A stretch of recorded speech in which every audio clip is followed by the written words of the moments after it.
Jadi malam ini Bapak Ibu ya, kita akan mencoba menghantarkan kaji ini ya dengan sebaik-baiknya ya. Bagaimana Bapak Ibu ya salatnya itu betul-betul salat yang khusyuk di dalam Al-Qur'an itu. Jadi untuk pembuktiannya kita hantarkan ke dalam salat walaupun isinya sudah bisa dinikmati. Tapi tergantung Bapak Ibu, bisa Bapak Ibu mengunyah-ngunyah itu. Nah, ya. Jadi malam ini usah antarkan itu.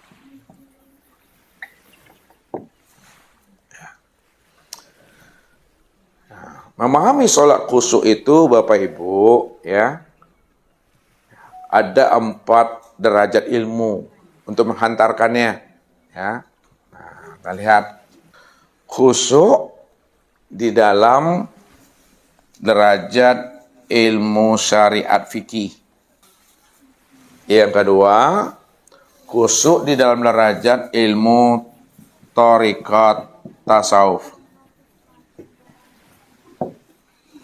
Yang ketiga, khusyuk di dalam derajat ilmu hakikat tauhid. Yang keempat, khusyuk di dalam derajat ilmu ma'rifat hikmah. Ustadz berikan Bapak Ibu kias dan perumpamaan dahulu untuk menghantarkan ini supaya Bapak Ibu paham dan mengerti. Kita buat seumpama limau Bapak Ibu. Ya. Limau. Jeruk. Ya. Nah, bagaimana memahaminya ya? Bahwa di dalam kulit itu ada isi. Di dalam kulit itu ada isi. Di dalam isi ada rasa. Di dalam rasa itu ada nikmat. Maksudnya, untuk mendapatkan nikmat, dapatkan rasa. Untuk mendapatkan rasa, makan isinya. Untuk mendapatkan isinya, buka kulitnya. Lalu mana yang dikatakan kulit, mana yang dikatakan isi, mana yang dikatakan rasa, mana yang dikatakan namanya nikmat. Nah, di dalam sholat ini, yang dikatakan kulit itu inilah syariat fikih. Yang dikatakan isi itu itulah thariqat tasawuf.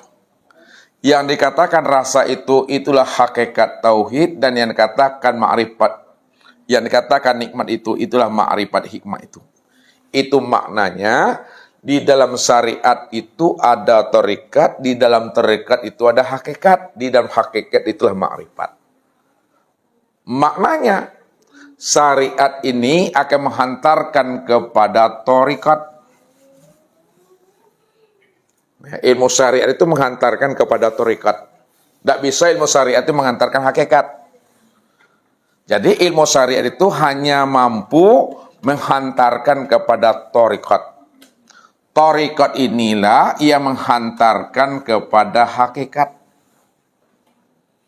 Dan hakikat itu yang akan menghantarkan kepada ma'rifat. Ma'rifat itulah yang menghantarkan kepada Allah. Itu jalannya. Makanya di dalam sholat, keempat-empat jalan itu kita pakai. Makanya Nabi lah sebagai contoh dan teladan. Nabi sebagai uswahnya bagi umat ini, bagaimana kita betul-betul usul kepada Allah itu. Maka ini yang dijelaskan oleh Allah. Summa ja'alnaka ala syariatin minal amri fattabi'ha wa la tattabi' ahwa'al ladzina la ya'lamun. Sesungguhnya Nabi dan Rasul itu selalu berjalan di atas syariatnya Allah, aturan-aturan Allah. Minal amri, dari segala urusan. Fattabi'ha, ikuti Nabi itu. Jadi kalau Nabi itu sebagai uswah, sebagai contoh dan teladan bagi umat ini, bagaimana umat ini bisa wusul kepada Allah itu. Rupanya Nabi itulah contoh ma'rifat yang sempurna. Nabi itulah contoh hakikat yang sempurna. Nabi itulah contoh tarikat yang sempurna. Dan Nabi itulah contoh syariat yang sempurna. Jadi Nabi itu prosesnya berbeda dengan diri kita Bapak Ibu. Nabi itu prosesnya dari ma'rifat dahulu. Baru turun ke hakikat. Dari hakikat turun kepada tarikat. Dari tarikat turun kepada syariat. Jadi Nabi itu prosesnya proses namanya tanazul. Kalau kita sebagai umatnya, proses kita dari syariat menuju tarikat. Tarikat menuju hakikat, hakikat menuju ma'rifat. Nah, itu proses kita tuh. Nah, dalam mendirikan ibadah sholat yang khusyuk itu, dirikanlah sholat itu di dalam 4 derajat ilmu ini. Ya. Nah, derajat ilmu syariat fikih, tarikat tasawuf, hakikat tauhid, dan ilmu ma'rifat hikmah. Supaya sholat kita itu betul-betul khusyuk. Nah, lihat apa makna khusyuk. Nah, di dalam Al-Quran. Di dalam Al-Quran dijelaskan Allah, wujuhi yawma idzin khasyi'ah. Bahwa wajah mereka nanti di akhirat itu tertunduk. Itu maknanya bahwa khusyuk itu artinya maknanya tertunduk, patuh, tenang, menikmati. Itu makna khusyuk. Disitulah ulama mengatakan al-khusyuk itu al-khudu wat tawadu. Khusyuk itu di mana kamu itu betul-betul tertunduk, betul-betul patuh dan tenang. Itu makna khusyuk. Lalu bagaimana memahaminya di dalam sholat? Nah, lihat. Bagaimana khusyuk di dalam ilmu syariat fikih. Bagaimana khusyuk di dalam ilmu tarikat tasawuf. Bagaimana pula khusyuk di dalam ilmu hakikat tauhid. Bagaimana pula khusyuk dalam ilmu ma'rifat hikmah. Yang pertama Bapak Ibu. Khusyuk sholat di dalam ilmu syariat fikih yang terlihat pada diri Bapak Ibu itu adalah tubuh. Rupanya khusyuk secara ilmu syariat fikih itu betul-betul terlihat pada tubuh. Lalu bagaimana khusyuknya tubuh di dalam ilmu syariat ini? Ketika kita mendirikan ibadah sholat. Nah, khusyuknya batang tubuh ini yang diajarkan oleh Nabi, shollu kama ra'aitumuni usolli. Shollu kama ra'aitumuni usolli. Sholatlah kamu sebagaimana kamu melihat akan diriku sholat. Rupanya Nabi mengajari khusyuk batang tubuh itu kepada umat dengan cara contohlah Nabi itu di dalam mendirikan ibadah sholat. Berarti khusyuknya batang tubuh itu betul-betul tubuh kita itu tenang, tubuh kita itu patuh, tidak banyak geraknya, tidak hiperaktif Bapak Ibu. Tidak seperti capuang. Capuang dah tahu tak? Sepatuang. Nah, itu. Tidak banyak goyangnya, tidak banyak gerak-geraknya. Karena ini yang diajarkan oleh Rasul kepada seorang sahabat namanya Rafi Az-Zuraki. Nah, jadi Rafi Az-Zuraki itu Bapak Ibu sholatnya itu hiperaktif. Sholatnya hiperaktif itu banyak geraknya. Tak ada tuh makninanya Bapak Ibu. Setelah beliau ini selesai sholat, lalu beliau menghampiri Rasulullah. Apa kata beliau kepada Rasulullah? Assalamualaikum ya Rasulullah. Lalu dijawablah oleh Rasulullah SAW beliau. Ketika itulah Rasulullah memberikan penilaian terhadap solat yang didirikan oleh Rafi Az-Zuraki ini. Apa kata Rasul? Wahai Rafi, irji fasolli fa innaka lam tusolli. Wahai Rafi, ulangi lagi solatmu karena kamu sebenarnya belum solat. Karena Nabi yang menyuruh, dia bersifat sami'na wa ta'na. Dirikan solat lagi. Habis solat, beliau hampiri Rasulullah. Lalu dia memberi salam kepada Nabi. Lalu apa kata Nabi? Irji' fasolli fa innaka lam tusolli. Wahai Rafi, ulangi lagi solatmu karena kamu belum solat. Peristiwa ini terjadi pada diri beliau sampai 3 kali, Bapak Ibu. Setelah sampai 3 kali, lalu Nabi juga mengatakan apa? Irji' fasolli fa innaka lam tusolli. Wahai Rafi, dirikan lagi solat karena sebenarnya kamu belum solat. Barulah Rafi Az-Zuraki itu memberikan komentar kepada Rasul. Solat yang seperti apa lagi ya Rasul yang mesti aku lakukan? Aku mendirikan solat ya Rasul. Itu karena engkau yang menyuruh aku sampai aku mengulanginya 3 kali ya Rasul. Bahkan inilah solat yang terbaik bagi diriku sepanjang hidupku ya Rasul. Karena engkau yang menyuruh aku solat sampai 3 kali ya Rasul. Tapi kenapa engkau belum juga mengatakan aku bahwa aku ini orang yang belum mendirikan solat? Alimni ya Rasulullah. Tolong tunjuk ajar aku ya Rasul. Solat yang seperti apa yang mesti aku lakukan ya Rasul? Padahal aku mendirikan solat, engkau yang menyuruh mengulang sampai 3 kali ya Rasul. Tapi kenapa engkau juga belum katakan aku ini orang yang belum mendirikan solat? Tolong tunjuk ajar aku ya Rasul. Disinilah Rasul mengajari Rafi Az-Zuraki itu. Wahai Rafi, apabila kamu sudah berdiri tegak betul, maka takbirlah engkau. Ini berdiri namanya Bapak Ibu. Tegak betul itu itikad. Ya, ini hakikat solat itu. Tahu kita siapa yang menyembah, siapa yang disembah. Apa buah persembahan, di mana tegak berdirinya kita menyembah. Itu hakikat solat. Itu yang berdiri tegak betul. Udah berdiri tegak betul kamu Rafi, lalu kamu takbiratul ihram. Kemudian kamu baca iftitah, baca Al-Fatihah. Kemudian iqra'u ma tayassaru minal Qur'an. Baca olehmu ayat Al-Quran yang mudah kamu untuk menghafalnya. Lalu kamu ruku, wahai Rafi. Di dalam ruku itu ada tumak ninahnya. Lalu kamu itidal, wahai Rafi. Dalam itidal juga ada tumak ninahnya. Lalu kamu sujud, dalam sujud ada tumak ninahnya. Lalu kamu duduk, dalam duduk ada tumak ninahnya, wahai Rafi. Lakukanlah rakaat yang kedua seperti kamu melakukan rakaat yang pertama. Disitulah Nabi mengajari Rafi Az-Zuraki ini untuk belajar khusyuk pada batang tubuhnya. Kenapa? Karena Rafi ini di dalam sholat batang tubuhnya tidak sesuai dengan tuntunan yang diajarkan oleh Rasul.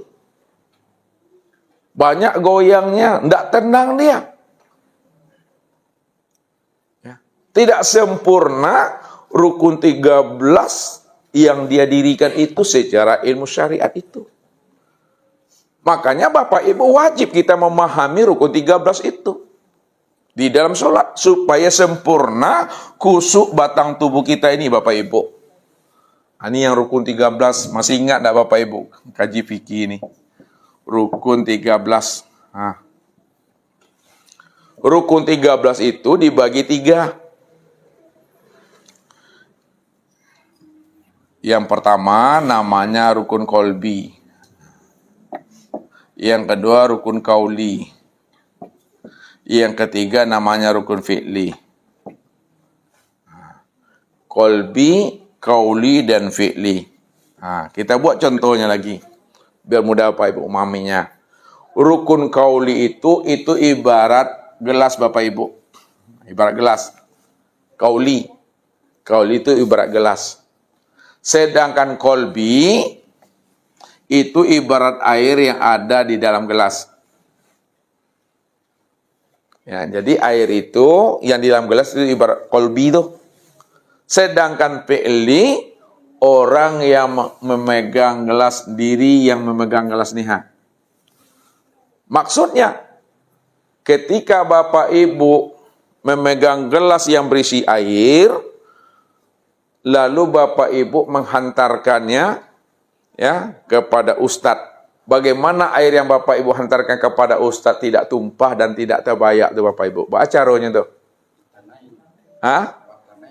Oh ya, batanang. Hati-hati konsentrasi. antara hati, akal, fikir, dan rasa itu. Atuh, biar air ini tidak tumpah, biar air itu tak berserakan. Ya, itu mesti hati-hati kita itu, konsentrasi dengan rasa membawanya. Begitulah sebenarnya di dalam mendirikan ibadah sholat khusyuk secara syariat fikih itu. Kita mesti pahami rukun kolbi, kauli, dan fi'li. Karena ini adalah satu kesatuan yang utuh dan sempurna. Mesti ada di dalam sholat itu. Rukun kolbi. Ada berapa kelipah? Rukun kolbi. Ada dua dan yang berbeda pendapat ulama nih. Ibu-ibu berapa? 4. 2 sudah, 3 udah, 4 lagi. Rukun kolbi itu 2. Rukun kauli kurang selalu itu 3 boleh lah, kurang 2 lah. Dibagi 2 lah.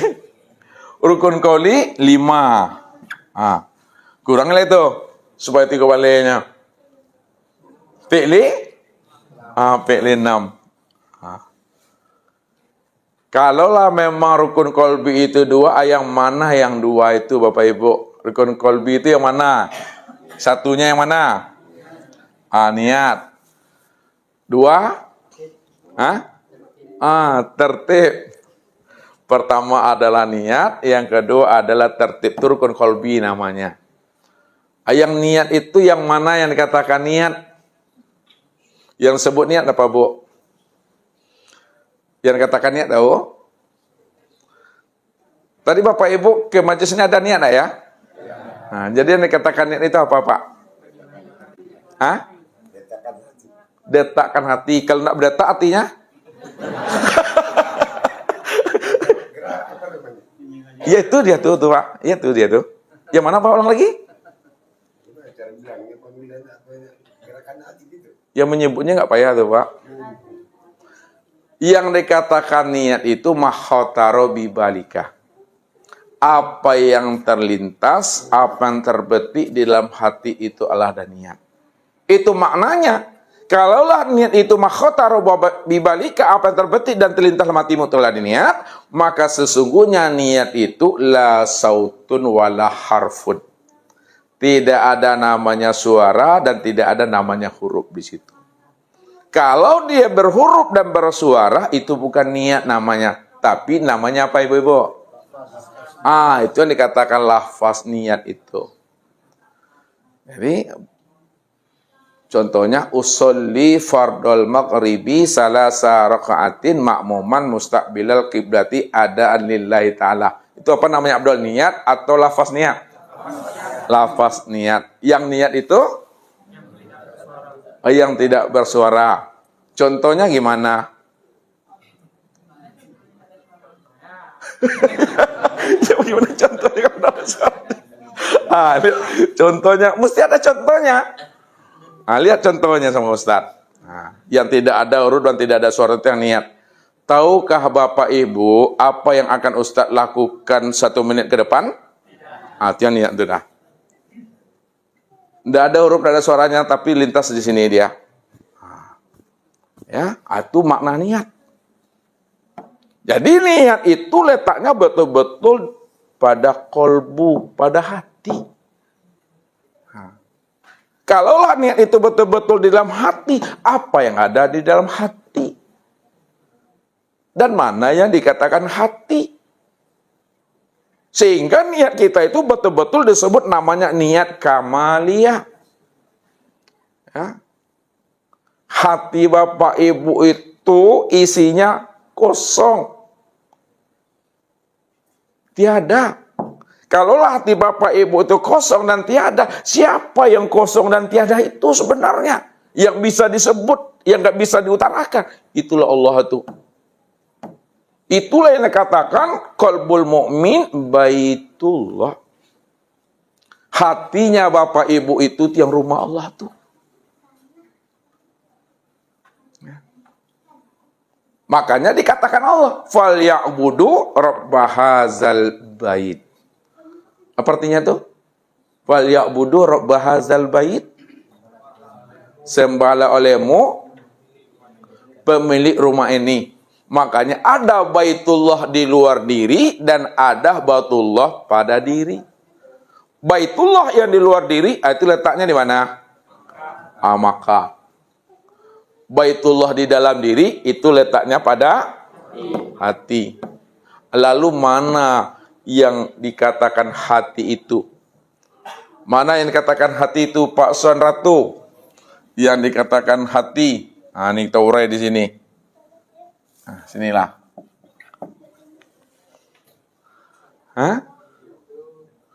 Hati itu apa bedanya hati dengan hati-hati? Lihat. Hati itu, lihat hati itu. Hati dan koa. Itu yang dikatakan hati itu adalah sudur. Hati itu di dalam sudur. Lihat, sudur itu letaknya di dalam fuad. Di fuad. Fuad itu letaknya di dalam kulub. Itu sebutnya hati kulub. Kulub itu letaknya di mana? Sarofa. Atau bahasa lainnya apa? Bahjatul kulub. Sarofa atau bahjatul kulub itu letaknya di mana?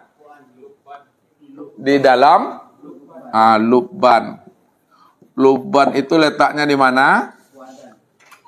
Udah buat di sini ya. Di dalam sir. Asir itu letaknya di mana? Nur. Sir itu di dalam nur. Siapa dalam nur? Aku, Tuhan. Wa ana fi siri, ana fi nuri.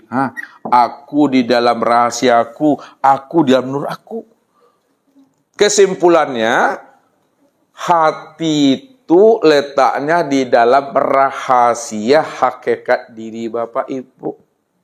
Itu bahasa kiasnya. Mana yang dikatakan hati itu letaknya di dalam rahasia hakikat diri Bapak Ibu? Mana yang katakan rahasia hakikat di Bapak Ibu yang mana? Adalah sirni rahasia. Adalah nur. Jadi hatinya Bapak Ibu letaknya di dalam rahasia hakikat diri Bapak Ibu. Hakikat diri Bapak Ibu itu adalah nur. Hakikat nur itu siapa? Allah Tuhan. Makanya dikatakan qalbul mukmin baitullah. Siapa yang ada di dalam hati Bapak Ibu? Adalah Allah. Kalau Allah yang ada di situ, maka Allah itu la sautun wala harpun bil haqqi ilallah. Tidak bisa lagi disebut karena dia tidak bersuara dan tidak berhuruf, hanya Allah semata-mata. Karena Allah cuma yang wujud, Allah cuma yang ada. Wa fi anfusikum afala tubsirun. Aku yang wujud semata-mata pada dirimu. Kenapa tidak kamu pikirkan, kata Allah? Ketika Bapak Ibu memahami dan menyadari bahwa Allah itu yang wujud dan nyata pada diri Bapak Ibu, maka disitulah dikatakan niatnya Bapak Ibu itu, kalau dizahirkan, namanya niat kamaliyah. Niat kamaliyah. Kamal apa artinya tuh? Hati kamal apa artinya? Sempurna. Siapa yang bersifat sempurna tuh? Allah. Tuh dia tuh. Siapa yang berniat tuh? Tuh dia. Karena dia yang cuma yang ada tuh. Makanya di dalam niat tadi ada namanya qasad, ada namanya ta'yin, ada namanya ta'arud. Di dalam niat itu ada 3 tuh. Kita bahas ini satu dulu. Ada namanya qasad. Ada namanya ta'yin. Ada namanya ta'arud. Qasad. Mana yang dikatakan qasad? Qasad itu adalah menyatakan niat. Itu qasad namanya. Contohnya usolli. Ini usolli. Ini namanya qasad namanya. Menyatakan niat, sengaja aku sholat. Mana yang dikatakan ta'yin? Ta'yin itu menyatakan sholat atau menjalankan sholat apa yang kita lakukan. Usolli fardol maghribi, contoh. Fardol maghribi itu namanya ta'yin namanya. Lalu mana yang dikatakan ta'arud? Ta'arud itu menjelaskan berapa rakaat sholat maghrib itu dikerjakan. Salasa rakaatin. Lillahi ta'ala. Ini namanya qasar, ini namanya ta'yin, ini namanya ta'arud. Nah, itu yang dikatakan namanya rukun qalbi itu. Niat di situ. Ya. Itu yang pertama. Yang kedua, rukun qauli. Nah, ada 5. Yang mana itu yang pertama rukun qauli itu? Daniel, ingat Daniel? Takbir apa namanya? Takbir intikul, takbir ratul ikhram. Takbiratul ikhram. Tuh, apa lagi? Al-Fatihah. Apa lagi? Syahadat. Ya, syahadat. Salawat. Terakhir apa? Salam. Takbiratul ikhram, Al-Fatihah, syahadat, salawat, salam. Tuh 5 tuh. Kau fi'li lagi. Ibu-ibu lagi fi'li. Fi'li itu perbuatan. Ada 6 tadi itu. Yang mana, Bu? Yang pertama? Melelangkan tuh. Apa yang pertama? Ruku. Langsung tuh. Apa dulu? Berdiri. Habis berdiri apa lagi? Ruku. Habis ruku? Tidal. Habis tidal? Sujud. Habis sujud? Duduk antara? Kemudian terakhir? Duduk tahiyat. Itulah. Itu fi'li namanya. Jadi kesempurnaannya itu, kusuknya itu di dalam rukun 13 ini sempurna dia nih. Tuh, Bu. Itu yang pertama Pak Ibu. Yang kedua, bagaimana pula kusuknya di dalam tarekat tasawuf? Kusuk dalam tarekat tasawuf itu nyata terlihat pada hati. Kalaulah kusuk di dalam ilmu tarekat tasawuf itu nyata pada hati, mana yang dikatakan kusuk hati itu? Yang dikatakan kusuk hati dalam sholat adalah hudurul qalbi ma'allah itu. Hadirnya hati bersama Allah. Makanya Nabi katakan, la sholata illa bi hudurul qalbi. Nah, itu kata Nabi itu. La sholata illa bi hudurul qalbi. Tidak sah sholat kecuali hadirnya hati. Itu maknanya sholat yang kita dirikan ya baru dikatakan sah apabila hadirnya hati kepada Allah itu. Jadi kalau tidak hadir hati kepada Allah, tidak dikatakan sholat dia. Ya, belum disebut khusyuk. Itu namanya sholat yang pai malala namanya.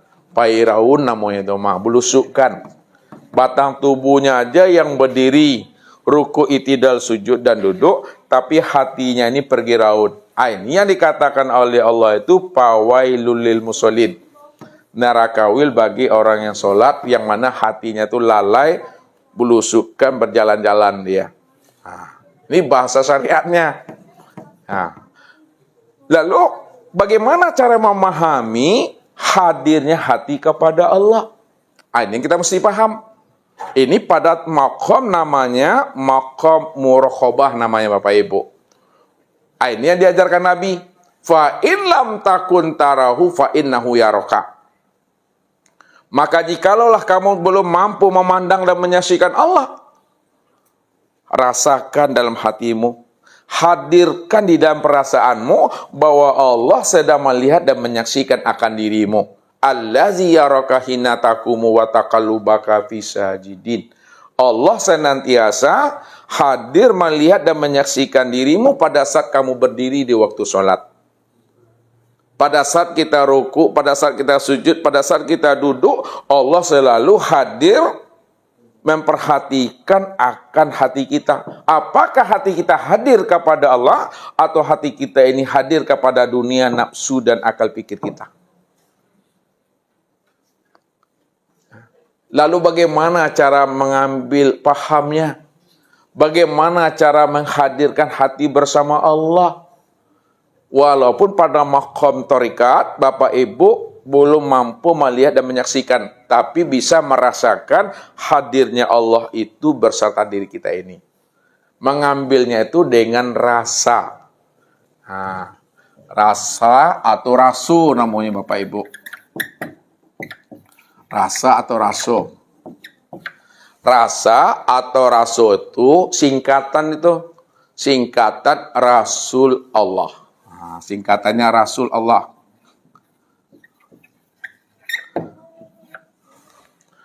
Bagaimana kita mengambil rasa di dalam diri untuk merasakan akan kehadiran Allah itu pada diri? Padahal kita belum melihatnya. Nah, untuk merasakan kehadiran Allah pada diri kita itu, kata Ustadz, itu adalah dengan rasa. Rasa itu adalah Rasul Allah. Sekarang, kalaulah rasa itu artinya Rasul Allah, mana yang dikatakan Rasul Allah pada diri Bapak Ibu? Yang dikatakan Rasul Allah pada diri Bapak Ibu itu, itulah yang dikatakan namanya dengan ruh tuh. Yang ruh itu. Siapa ruh itu? Ruh itu artinya rahasia wujud hu. Rahasia aku, kata Allah. Rahasia Allah. Kalaulah Rasul Allah itu dikatakan ruh, mana yang ruh itu pada diri Bapak Ibu? Nah, yang dikatakan ruh itu pada diri Bapak Ibu itu yang disebut namanya dengan nyawa. Hah? Nyawa itu nyatanya wujud Allah. Mana yang nyawa pada diri Bapak Ibu tuh? Itulah yang sebut namanya dengan napas. Napas yang turun naik, yang keluar masuk tuh. Mana yang dikatakan napas? Napas itulah yang dikatakan namanya hayat. Bapak Ibu payah mencari yang hidup di dalam diri. Padahal setiap detik kita bernapasnya. Ya, ini hayat. Siapa si hayat itu? Si hayat itu adalah Allah tuh. Makanya Allah katakan, wa'lamu anafikum Rasulullah. Wa'lamu anafikum Rasulullah. Ketahuilah olehmu bahwa di dalam diri kamu itu ada Rasul Allah. Mana yang katakan Rasul Allah tadi, ibu-ibu? Ruh. Mana yang ruh itu pada diri Bapak Ibu? Mana yang nyawa itu pada diri Bapak Ibu? Nafas. Mana yang nafas itu pada diri Bapak Ibu? Mana yang hayat itu pada diri Bapak Ibu? Hati Allah. Makanya dikatakan Rasul itu adalah Allah. Wa'lamu anafikum Rasulullah itu. Ketahuilah bahwa di dalam dirimu itu ada Rasul Allah. Ada aku itu. Wa fi anfusikum apala tubsirun. Balil insanu ala nafsi basira. Aku yang wujud. Aku yang hayat. Aku yang sama basar kalam ilmu koda irodat. Yang wujud dan nyata pada dirimu. Kenapa tidak kamu pikirkan, kata Allah. Rupanya yang dikatakan rahasia Allah. Hadirnya Allah pada diri. Itu yang hayat itu. Kalau tidak ada hayat bisa bergerak badan ini Bapak Ibu. Bisa kita melihat. Mendengar berkata. Tidak bisa. Hati merasakan itu. Ya. Itu maknanya. Sama dengan AC ini. Walaupun kita tidak bisa melihat udaranya. Tapi bisakah Bapak Ibu merasakan AC itu pada diri ini? Bagaimana merasakannya? Sejuk dan dingin. Ketika diri ini merasakan sejuk dan dingin, disitulah kita merasakan hadirnya udara AC itu pada diri itu. Walaupun kita tak mampu memandang dan menyaksikan Allah, tapi kita wajib merasakan hadirnya Allah pada diri. Hadirnya Allah pada diri itu yang si hayat itu. Yang hidup tuh. Yang hidup tuh yang Allah tuh. Jangan bingung Bapak Ibu mencari yang hidup, padahal kita bernapasnya. Itu maksudnya tuh. Ya, seperti ikan mencari air tuh. Ya. Lapan yang lale ikan tuh mencari air tuh Pak Abdul Qadir. Entah kunjung-kunjung berjumpa juga iya tuh. Bersobok dengan kawannya di dalam air itu namanya tunggul. Tunggul kayu dalam itu tuh. Lalu apa kata tunggul kayu ini kepada sahabatnya ikan? Wahai sahabatku ikan, aku udah 7 hari, 7 malam memperhatikan dirimu. Seolah-olah kamu ada yang kamu cari selama ini. Apa kata ikan tadi? Benar wahai sahabatku tunggul kayu, yang aku cari selama ini adalah air. Tapi air yang aku cari itu tak pernah kunjung aku temui. Sampai detik ini juga. Karena tunggul kayu itu paham di mana air, dia diam dan senyum. Kemudian barulah dia berfatwa, wahai sahabatku, ya, ikan, kalau engkau ingin mencari dan menemu air, janganlah kamu hilir mudik, ya, mondar-mandir, kenyak-kenyin. Mulai hari ini, saat ini, detik ini, hendaklah kamu ikrok ke dalam diri. Hendaklah kamu itu berwukuf ke dalam diri. Senter dirimu, silau dirimu, ino-inoi dirimu. Kalau kamu mau menyenter, menilik, ikrok ke dalam diri, mau merasakannya, ino-inoi dalam diri, pasti kamu akan mampu menemui air yang kamu cari selama ini. Baiklah saudaraku, tunggul kayu, terima kasih. Mulai hari ini, saya tidak akan hilir mudik, tidak akan kemana-mana. Saya akan ikrok, menyentar dan menilik ke dalam diri. Rupanya setelah ikan tadi menilik, menyilau dan menyentar ke dalam diri, berwukuf ke dalam diri. Masuk dia ke dalam gua Kahfi. Masuk di dalam gua Hira. Disitulah ikan tadi itu kaget Bapak Ibu. Rupanya air yang dia cari selama ini tidaklah di mana-mana. Kenapa? Karena dia berada dalam air selama ini. Baru dia tahu selama ini di dalam air setelah apa? Bertafakur, ikrok ke dalam diri. Itu dia. Itu maknanya apa? Untuk mencari dan menemui Allah itu tak perlulah pergi betapa-tapa di gunung-gunung, di gua-gua, di hutan-hutan. Tapi ikrok ke dalam diri. Senter ke dalam diri, silau ke dalam diri. Baco alam pada diri, baco diri di dalam diri. Di dalam diri ada rahasia diri. Di dalam rahasia diri itulah aku wujud dengan sendirinya. Kata Allah, wa fi anfusikum apalah tubsirun. Zahiran rabbi fi bani abdi, ana fi abdi. Nyatanya aku itu pada batin hambaku. Ana fi abdi, aku dah wujud nyata pada hambaku itu. Jadi menilik ke dalam diri Bapak Ibu. Jadi pertajam pandang hati kita. Supaya kita mampu merasakan yang si hayat itu yang benar-benar wujud pada diri itu. Barulah kita mengatakan la haula wa la quwata illa billah. La haula wa la quwata illa billah. La haula wa la quwata artinya tidak ada daya, wala quwata tidak ada kekuatan, illa billah melainkan Allah. Mana yang la haula wa la quwata dan mana pula yang illa billah pada diri Bapak Ibu. Yang la haula wa la quwata illa, yang la haula wa la quwata pada diri Bapak Ibu, ini yang katakan la haula tuh. La haula wa la quwata. Tuh dia tuh. Tubuh tuh. Sedangkan illa billah itu yang ruh ini ya. Ini yang illa billah. Illa billah.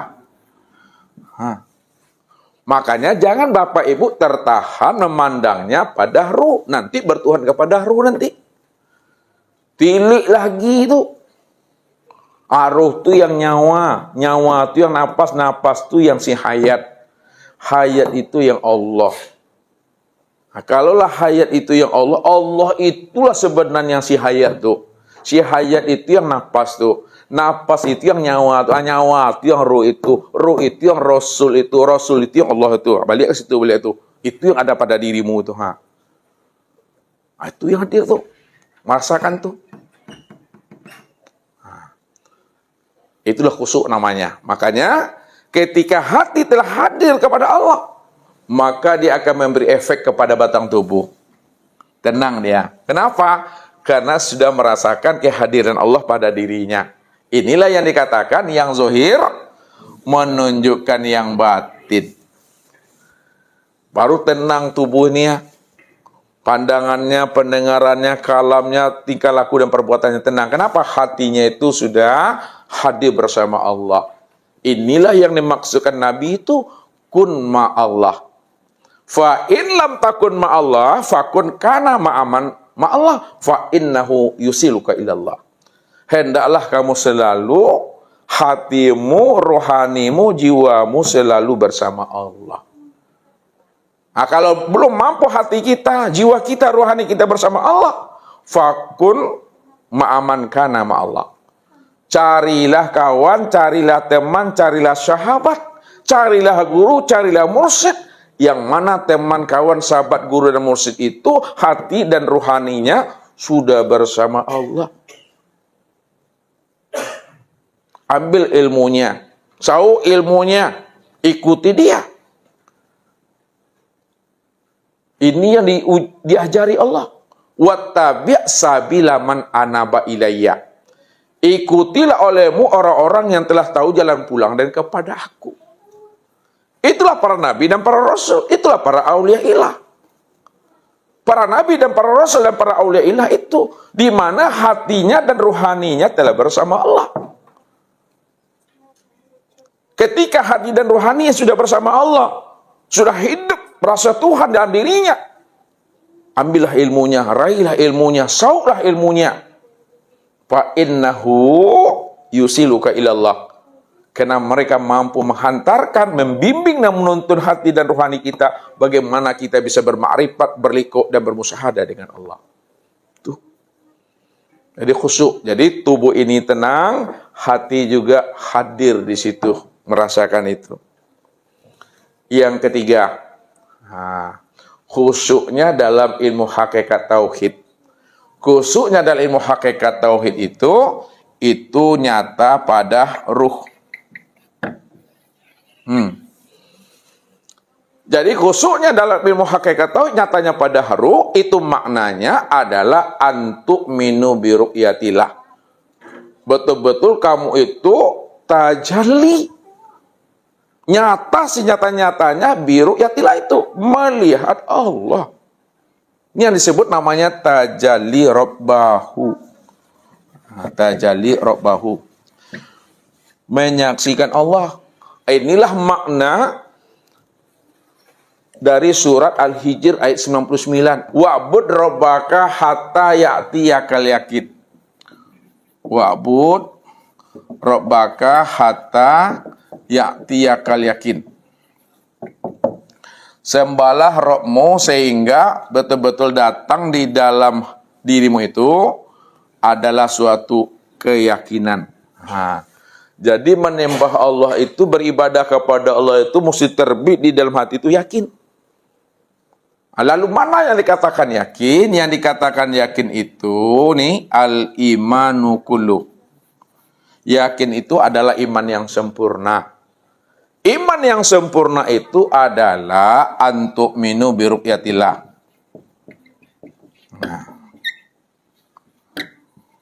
Iman yang sempurna itu di mana kamu betul-betul menyaksikan Allah. Yang wujud, yang nyata pada dirimu. Itu mesti dipahami. Makanya untuk memandang Allah itu pada diri, maka kenalilah diri kita itu yang sebenarnya. Mana yang diri Bapak Ibu itu? Ini yang diri Bapak Ibu yang ruhnya.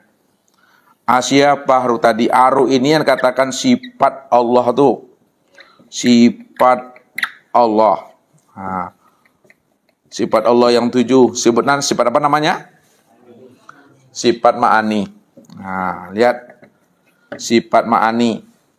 Yaitu sama apa lagi? Basar, kalam, apa lagi? Ilmu, kudrat, iradat, hayat. Wah. Jadi menyaksikan Allah wujud nyata pada diri, memandangnya, melihatnya itu pada diri. Diri Bapak Ibu itu yang ruh. Ruh itulah nyatanya sifat Allah yang 7 yang disebut namanya sifat ma'ani. Mana yang dikatakan sifat Allah itu? Sama, basar, kalam, ilmu, kudrat, iradat, dan hayat. Apa makna sama? Sama itu artinya yang mendengar. Wah. Siapa yang mendengar tuh? Yang mendengar itu adalah Allah. Basar, artinya yang melihat. Siapa yang melihat? Allah. Kalam, yang berkata. Siapa yang berkata? Allah. Ilmu, yang mengetahui siapa? Allah. Kudrat, yang kuasa siapa? Allah. Iradat, yang berkehendak siapa? Allah. Hayat, yang hidup siapa? Allah. Itu yang sudah nyata pada diri. Makanya kalau diambil maknanya dalam penyampaian kajinya, lihat. Sama pada Allah, sami' pada Muhammad. Lihat. Sami'. Bisa Bapak Ibu membedakan sama dengan sami'? Sami'. Sama itu artinya yang mendengar. Sami' kenyataan yang mendengar. Siapa kenyataan yang mendengar tuh? Muhammad. Nih. Seulang lagi. Sama artinya yang mendengar. Siapa yang mendengar? Adalah Allah. Sami' kenyataan yang mendengar. Yang mendengar tadi apa? Yang mendengar Allah. Kenyataan yang mendengar Allah tadi itu Muhammad. Lihat. Sama pada Allah, sami' pada Muhammad, telinga pada insan. Tuh dia. Betul? Sama pada Allah, sami' pada Muhammad, telinga pada insan. Coba ulangi lagi Pak Ardi. Basar pada Allah. Tuh. Basirun pada Muhammad. Matu pada insan. Matu pada insan. Bisa pahami Bapak Ibu tuh? Basar pada Allah, basir pada Muhammad, encik matu pada kita. Abdul lagi coba. Kalam lagi, kalam. Mutakalimun pada kenyataan Muhammad. Ya, mutakalimun pada Muhammad gitu maminya.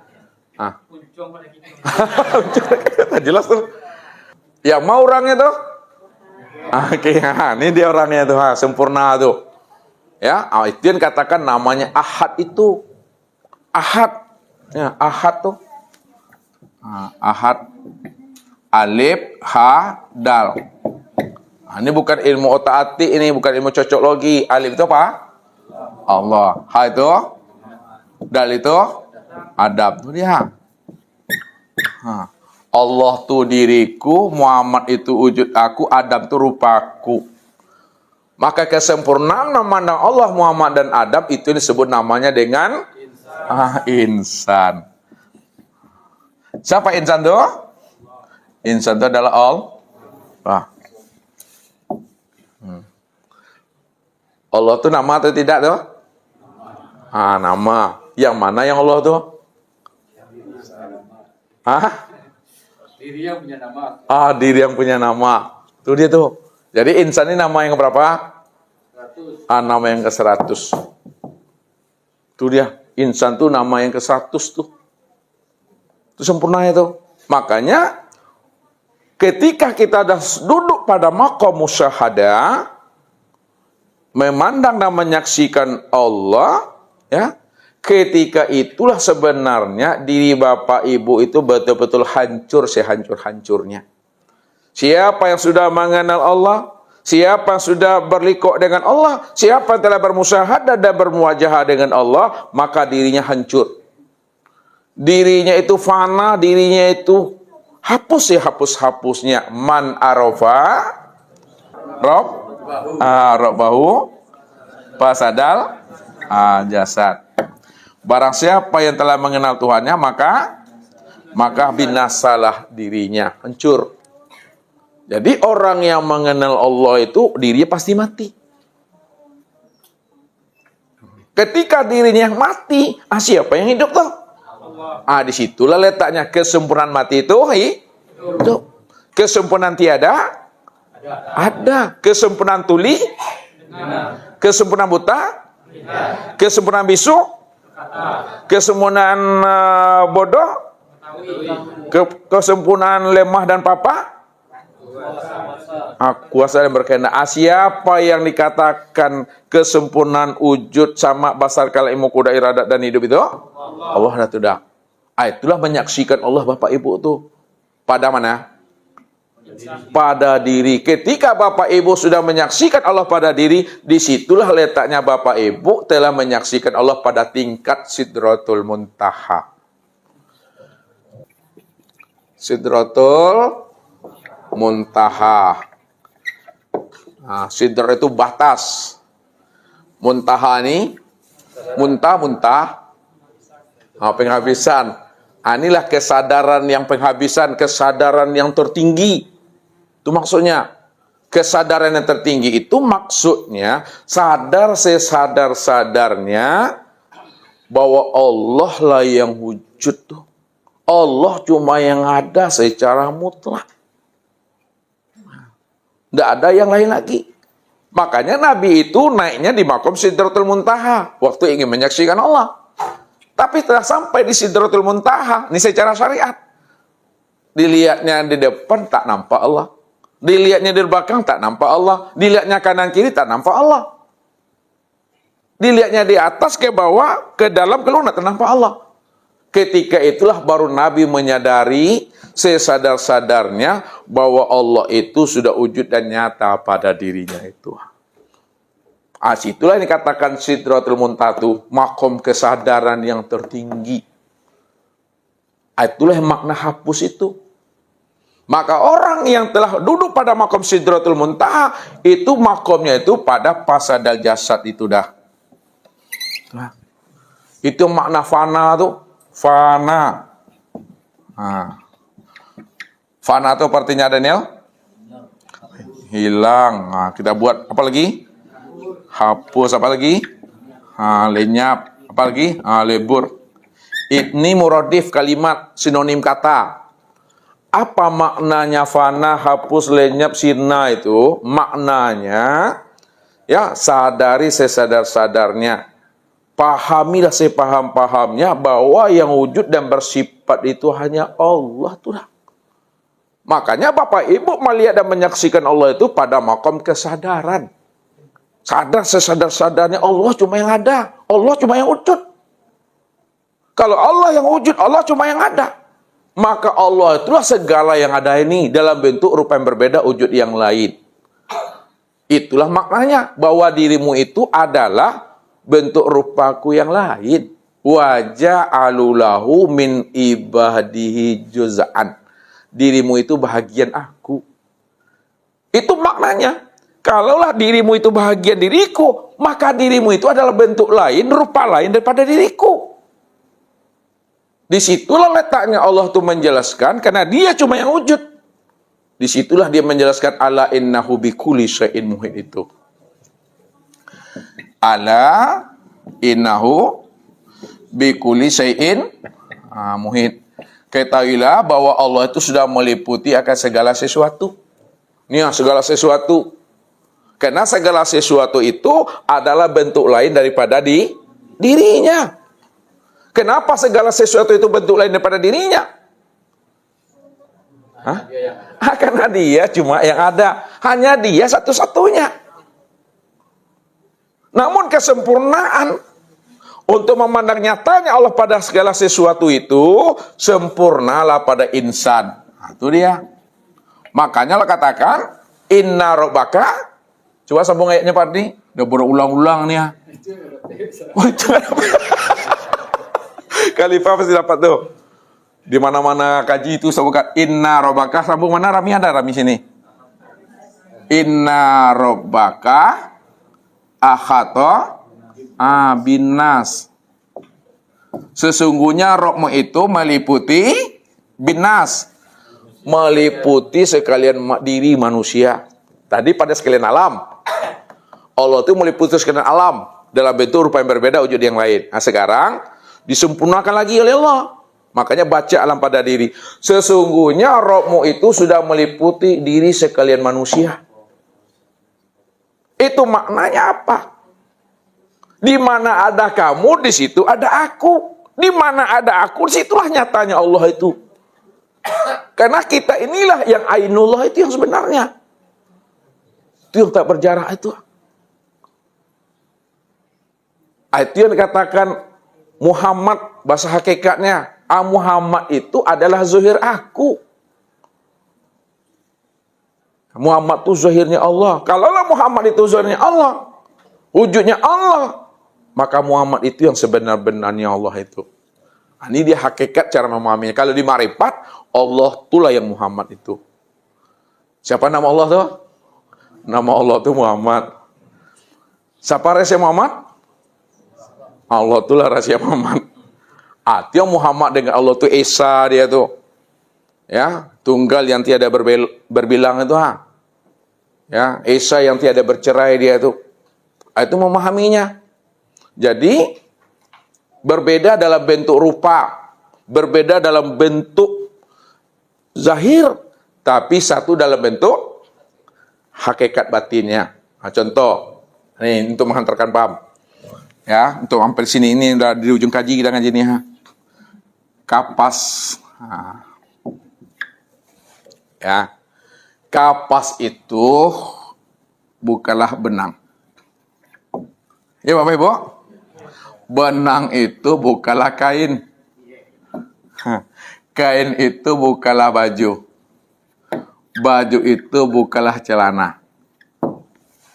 Akan tetapi, lihat-lihat. Akan tetapi, celana, baju, kain, dan benang itu adalah hakikatnya kapas.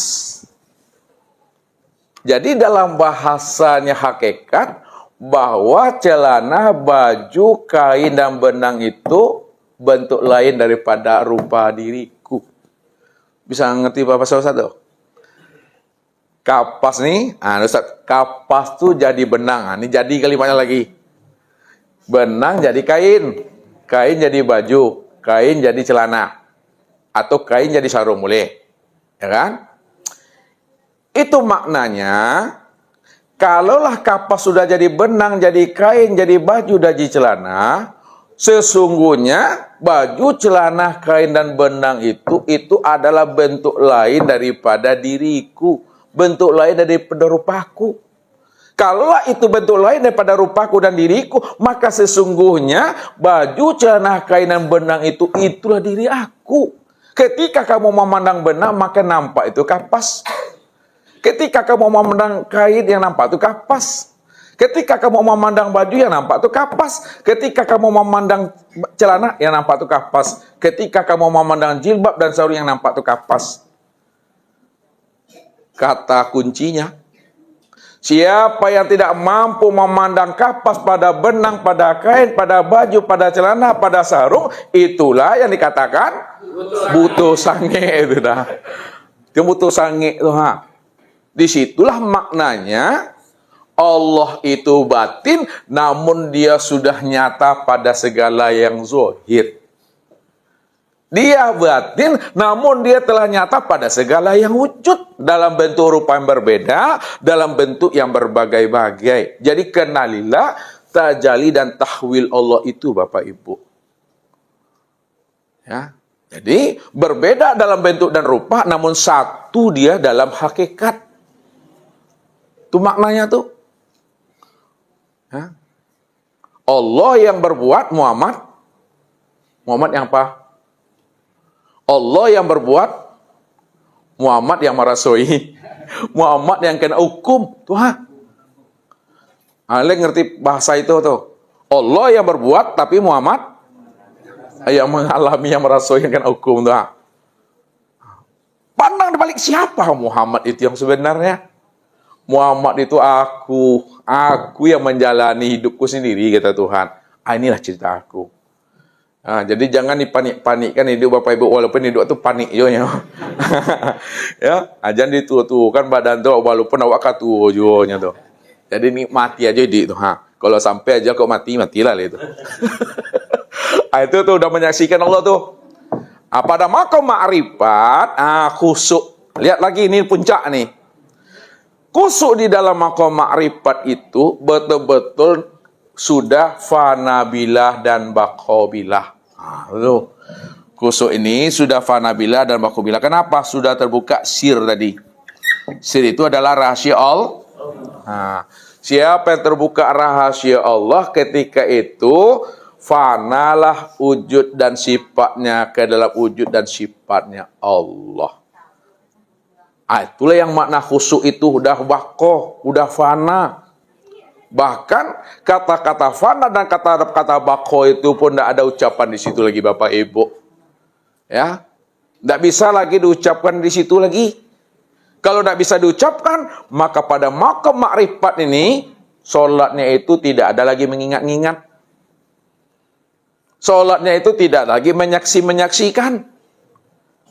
Ya, kenapa? Tidak ada lagi namanya mengingat dan menyaksikan. Karena yang diingat dan disaksikan sudah wujud, sudah nyata pada ketika sudah wujud dan sudah nyata pada diri, maka ketika itu duduk makrifat ini hanya menikmati.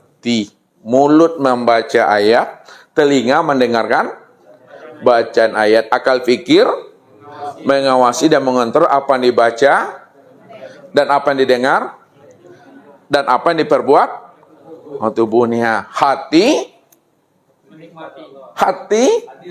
sudah hadir menyaksikan Allah sempurna pada rasa dan perasaan. Anda sudah menikmati itu. Aja nih dibayang-bayangkan juga Tuhan itu di langit itu Allah, tuh. Tigo ya yun itu. Allahu Akbar. Itu dia pada diri. Itu nikmati itu. Ketika itu siapa yang sholat di situ Bapak Ibu? Siapa yang rukuk tuh? Siapa yang sujud?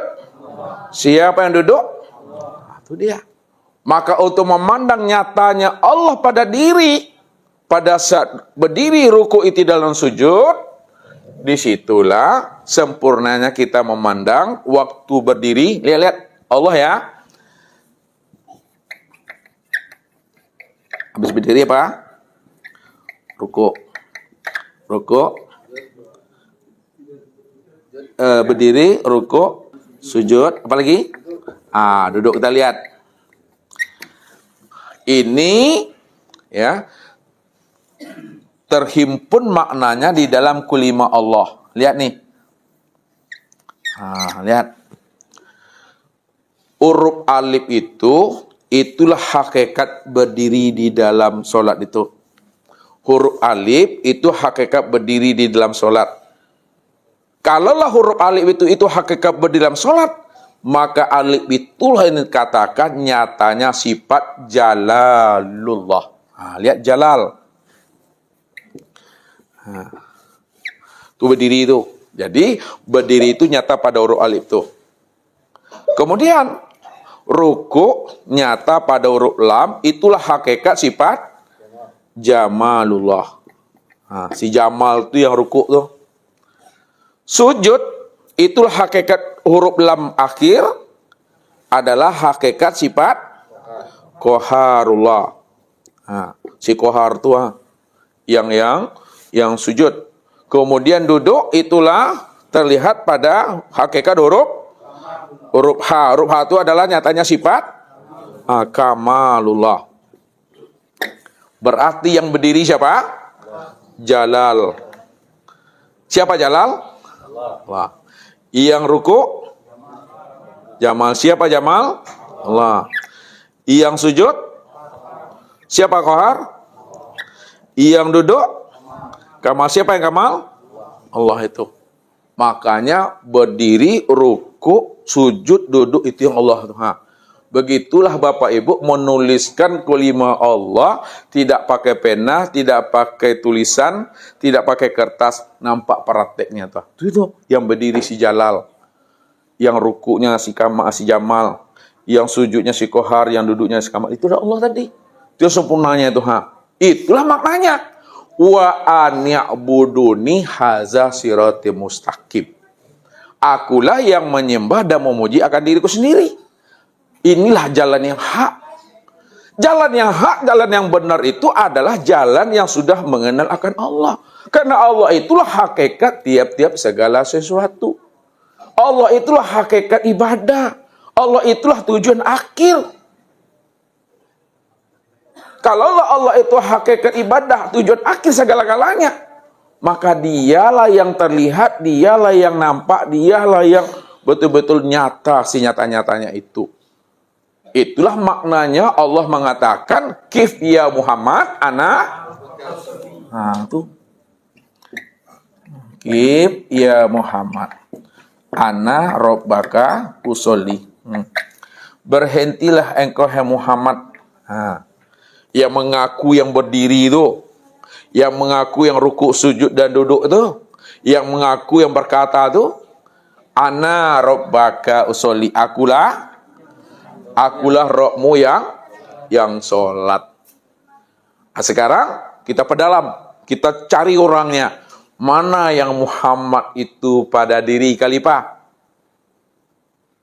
Ini kan ada nih ya. Kif ya Muhammad, ana rabbaka usolli. Jangan berhentilah engkau Muhammad. Stop, jangan kamu mengaku-ngaku kamu yang berdiri, yang ruku, i'tidal, sujud dalam sholat. Ana rabbaka usolli. Pada diri Bapak Ibu yang mana yang Muhammad tuh? Tuh yang tubuh ini yang Muhammad nih Ana rabbaka usolli, akulah Rabbmu yang sholat. Mana yang Rabb itu dalam diri kita tuh? Tuh dia maksudnya tuh. Tuh dia. Allahu ruhun wa Muhammadun jasadun. Maka ruh itu jadi imam bagi batang tubuh ini makmum bagi ruh. Sekarang ruh itu ya batin yang disebut tubuh itu zahir yang disebut Muhammad ini adalah makmum. Muhammad ini makmum bagi Allah. Allah itu imam bagi Muhammad. Itulah sholatnya itu mesti paham hakikat imam dan makmum. Walaupun Bapak Ibu tidak sempat sholatnya ke masjid, kita terlambat, hari hujan, sakit, sendiri sih sholat di rumah. Hakikat Bapak Ibu sholat di rumah sendiri, hakikatnya berjamaah. Kalau berjamaah tentu ada imamnya, ada makmumnya. Mana yang menjadi imam dan yang mana yang menjadi makmum pada diri Bapak Ibu? Itu dia. Makmum itu adalah tubuh, imam itu adalah ruh. Tubuh yang mengikuti ruh tadi itu yang sebenar-benarnya. Itu yang rahasianya tuh. Itu maknanya kif ya Muhammad itu. Ya. Sekarang kita patrikan dia. Dipatrikan ini berpisah nih duduknya di hakikat. Di ma'rifat, satukanlah dia di situ bahwa Muhammad itu adalah wujud. Muhammad itu adalah wujud Allah. Sedangkan Allah itu adalah dirinya Muhammad. Dirinya Muhammad. Satu juga orangnya itu. Itu dia maksudnya. Disimpulkan dia Allah itu diriku, Muhammad itu wujud aku. Yang bilang aku itu siapa tuh? Lihat ini lagi. Ini dah ujung nih aku. Aku. Aku tuh ya. Siapa yang bilang aku nih? Allah tuh diriku, tuh Tuhan. Allah tuh nama daripada tuh. Yang Tuhan tuh siapa? Aku. Yang sebenar aku yang mana? Yang kosong nih. Yang kosong nih aku tuh. Jadi yang kosong tuh Tuhan tuh beraku-aku dengan dirinya. Tuhan beraku-aku dengan dirinya. Tapi nama Tuhan yang beraku-aku tadi itu Allah. Makanya Allah diriku. Yang kosong nih. Muhammad wujud diriku, yang kosong nih. Adam rupaku, yang kosong nih. Insan rahasiaku. Tuh dia tuh. Nah, kalau Bapak Ibu tolak itu, mati pada saat menolak dan mengingkarnya, matinya kafir itu. Wa may yartadid minkum an dinihi fayamut fa huwa kafir. Ulaika habitat a'maluhum fid dunya wal akhirah. Barang siapa yang murtad, bimbang dan ragu, tak yakin dia bahwa Allah itu yang wujud, tak yakin dia Allah itu yang nyata pada alam sempurna pada dirinya, ditolaknya itu, tak yakin dia. Fayamut, mati dalam keraguan itu, matinya kafir. Ulaika habitat a'maluhum, maka hancur binasalah seluruh amalnya itu. Itulah takicu di nantarang tuh Bapak Ibu. Jadi itulah makna kusuk Bapak Ibu. Bisa Bapak Ibu menyimpulkan itu? Enggak rabak, engkau nyampein itu mah. Pahami aja lagi itu. Nikmati di situ. Itu memahaminya. Jadi keempat ilmu ini mesti ada pada diri Bapak Ibu di dalam sholat. Ya, karena tidak ada di Bapak Ibu lagi, kita turunkan secara syariat. Siapa yang bersyariat, itu Allah doa. Kalau Allah yang bersyariat, nampak fi'il Allah itu pada tubuh. Lihat ini. Siapa yang berterikat, maka nampak asma Allah itu pada. Siapa yang berhakikat, maka nampaklah sifat Allah itu pada. Siapa yang bermarifat, maka nampaklah rahasia Allah itu pada sir. Lihat. Dan sir, ruh, hati itu, tubuh tempat memandang fiil Allah, hati memandang asma Allah, ruh, sir. Karena tubuh, hati, ruh, dan sir ini tempat memandang fiil, asma, sifat, dan zat Allah, maka disebutlah namanya wujudullah. Ini kesimpulan kajinya. Atau ainullah. Atau hakikatullah. Lihat. Itu dia, sempurna Bapak Ibu. Ketika itu, kala lisanahu. Keluh lidah Bapak Ibu, kata yang tiada terkatakan. Jangan disebut-sebut juga lagi itu. Ya, jangan disebut juga. Kalau sudah paham, kalau sudah jelas, disebut juga, dijelaskan juga, makin tak jelas paham tadi lagi. Lain yang disebut, lain pula yang ditunjuk. Dikatakan papan tulis kok ditunjuknya, telpleknya. Dikatakan kemeja disabui dan ditunjuk. Itu Jadi jangan ditunjuk-tunjuk, jangan disebut-sebut saja. Cukup apa? Diam dalam paham dalam keningan, hening dalam sadar dalam patuhan. Tuh dia tuh. Jangan ngoci-ngoci juga. Jangan ngoci-ngoci sama Tuhan lah itu. Kalau ada paham, tinggal buktikan lagi Bapak Ibu, bentuk amalia lagi. Kalau kamu sudah kenal aku, buktikanlah bahwa kamu sudah kenal aku. Kalau kamu udah duduk pada makom marifat, buktikan bahwa kamu udah duduk makom marifat. Jangan tak balik pula, lo mengenal Allah, perintah Allah ditinggalkannya, larangan Allah dikakuknya. Ada itu Bapak Ibu, Allah jadi Tuhan mah. Yang diperintahkan Allah tak mau dia ngerjakannya. Yang dilarang Allah, berjudi, berzina, dilakukannya. Itu yang disebut namanya hakikat fir'un itu mah. Itu. Jangan salah kaji. Orang yang sudah mengenal Allah, hidupnya rahmatan lil alamin dan rahmatan fil alamin. Ya, buktikanlah ikhlas itu. Mana yang katakan ikhlas tuh?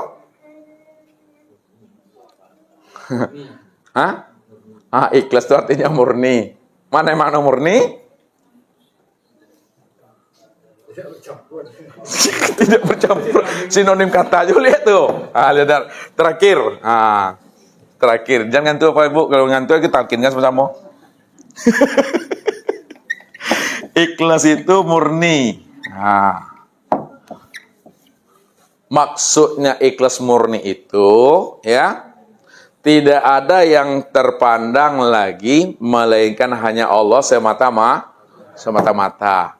Karena tidak ada yang terpandang lagi melainkan hanya Allah semata-mata, maka ketika ada sahabat bertanya kepada Rasul, "Ya Rasul, apa itu ikhlas?"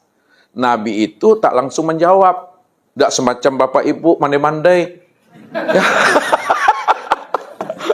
Nabi itu selalu dia bertanya kepada Allah. Makanya wa ma yantiku anil hawa in huwa illa wahyuha. Tidaklah Nabi itu berkata dan menjawab sebuah pertanyaan, melainkan dia berkata menjawab sebuah pertanyaan itu sesuai dengan wahyu yang Nah, jadi Nabi menunggu wahyu.